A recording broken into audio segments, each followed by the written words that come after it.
이렇게 맑고 투명한 번지기 생각보다 정말 쉽습니다. 안녕하세요. 단드로이입니다. 수채화 번지기 매번 실패해서 두려우셨죠?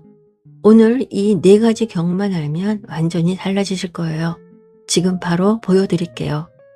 지금처럼 종이에 맹물을 3번 정도 반복해서 칠해줍니다. 종이 속 깊은 곳까지 수분을 충분히 먹여주는 겁니다. 그 위에 물감을 칠해보면 어떤가요? 붓이 지나가는 자리가 경계선 없이 안개처럼 부드럽게 퍼져나가죠. 여기에 조금 더 진한 농도의 색을 얹어 볼게요. 먼저 들어간 색과 새로 얹은 색이 아주 자연스럽게 스며듭니다. 세 번째로 가장 진한 물감을 올려도 맑은 농도의 단계가 뭉개지지 않고 차곡차곡 살아나고 있죠. 종이가 물을 든든하게 머금고 있어서 가능한 일입니다. 이번에는 물칠을 하지 않고 바싹 마른 종이 위에 바로 물감을 얹어 볼게요. 야외 현장에서 빠르게 그릴 때는 이 방법을 많이 쓰기도 합니다. 앞의 방법과 어떻게 다른지 가만히 관찰해 보세요. 똑같은 물감인데도 느낌이 완전히 다르죠. 물칠을 한쪽이 부드러운 수채화의 정석 같다면 안 한쪽은 선명하고 맑은 맛이 있습니다. 자, 이번에는 물칠을 안 하고 그릴 때 가장 많이 하는 실수를 보여드릴게요. 첫 번째는 바람직한 번지기입니다. 이때는 딱 하나만 기억하세요. 덧바르는 물감은 먼저 칠한 물감보다 물의 양을 적게, 즉 농도를 진하게 해서 올려야 한다는 것입니다.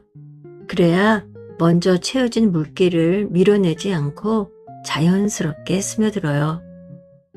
두 번째는 물의 농도를 조절하지 않고 계속 물을 흥건하게 해서 올릴 때의 모습입니다. 지금 화면을 보시면 경계가 흐트러지면서 잉크처럼 번져가죠. 물감을 계속 얹어 보겠습니다. 2가지의 차이가 확실하게 느껴지실 거예요. 물감을 칠하고 나서 완성된 모습인데요. 좀 전에 예쁘게 단계별로 칠해준 맑은 결이 아예 사라져 버렸죠. 이런 효과를 바라는 것이 아니라 단계별로 번져가면서 명암을 표현하려면 물 조절이 돼야겠습니다. 오늘 사용하는 종이는 450g의 가로 결이 고운 하네뮬레 수채화지입니다.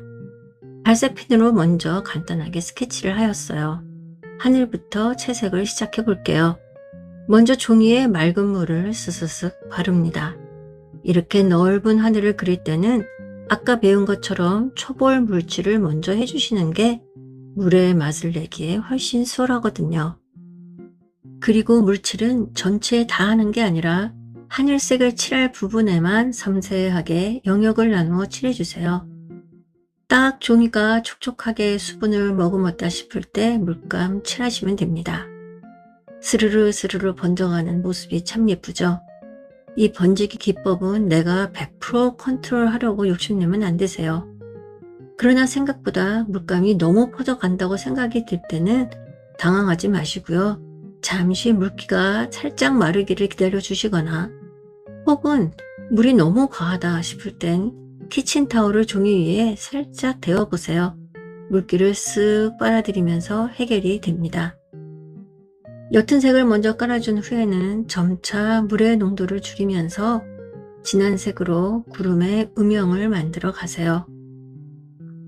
오늘 구름은 오른쪽으로 사선으로 비스듬히 흐르는 모양이네요. 이럴 때는 납작붓을 이용해 선을 긋듯이 겹쳐주시면 모양이 쉽게 잡힙니다. 억지로 구름 모양을 만들려고 하시다 보면 더 어색해질 수 있어요. 이제 멀리 보이는 산입니다.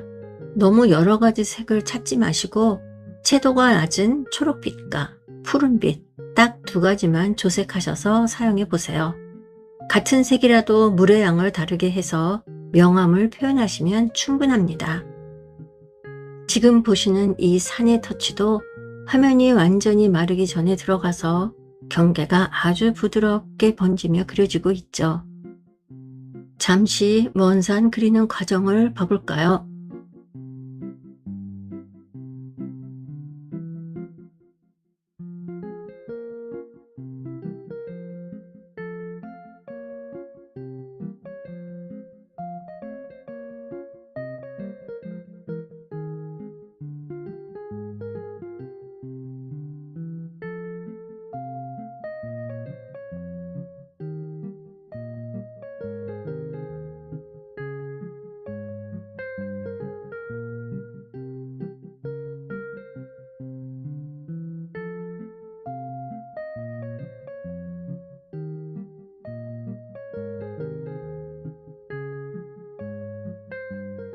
먼산 그리기 농도 조절만으로 가볍게 완성했습니다.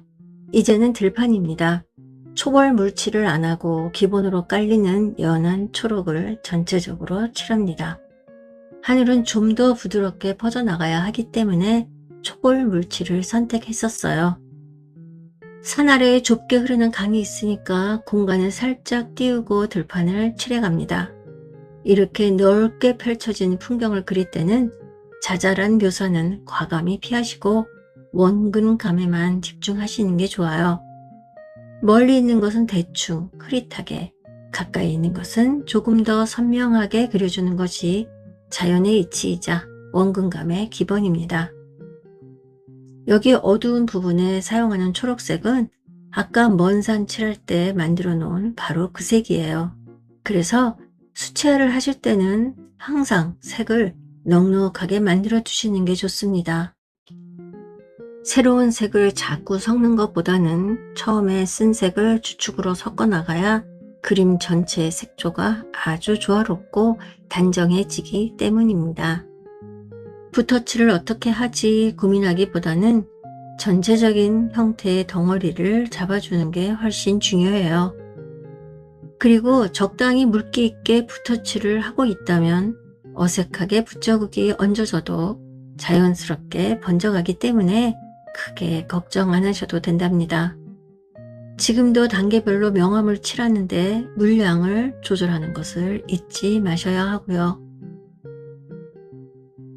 이렇게 넓은 들판을 그리고 있으니 그 그림 안에 내가 서 있는 환상을 하게 됩니다. 그림이 내 뜻대로 번지지 않고 엉뚱한 길로 흘러가듯 우리 삶도 가끔은 전혀 의도하지 않은 방향으로 꺾이거나 얼룩지곤 하죠. 하지만 통제하려는 욕심을 조금만 내려놓고 그 우연에 몸을 맡겨보면 시간이 지나 바짝 마른 뒤에야 비로소 보이는 아름다움이 있습니다. 그 얼룩과 빼뚤빼뚤함이 모여서 결국 나라는 사람만의 유일하고 맑은 풍경화가 완성되는 거니까요. 그러니 너무 잘 그리려고, 너무 완벽하게 살아내려고 애쓰지 마세요. 그 서툰 흔적들이 바로 여러분의 가장 빛나는 개성입니다.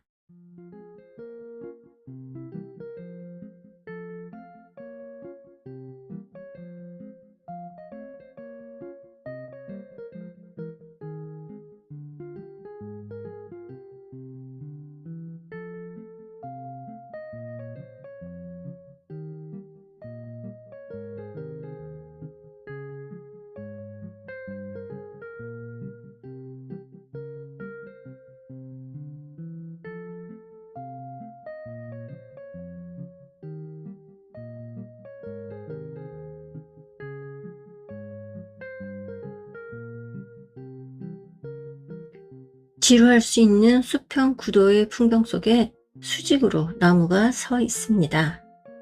이 그림의 매력을 살려주는 아주 중요한 주인공이죠.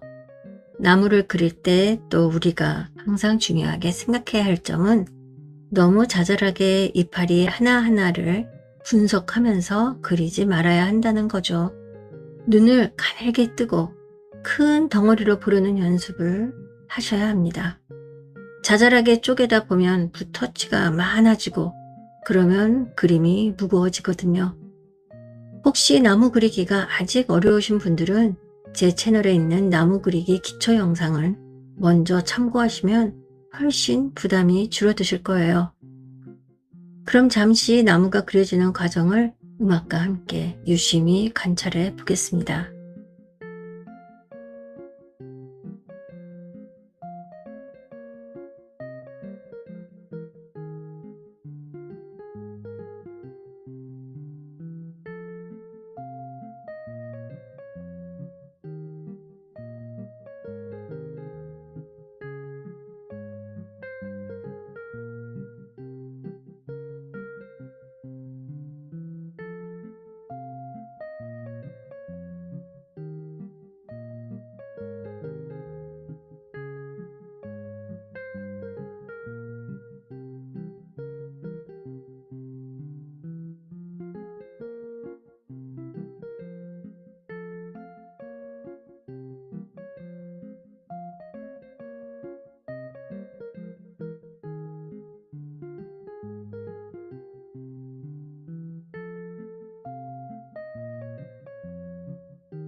자세히 보시면 들판에 노란 꽃들이 있어요.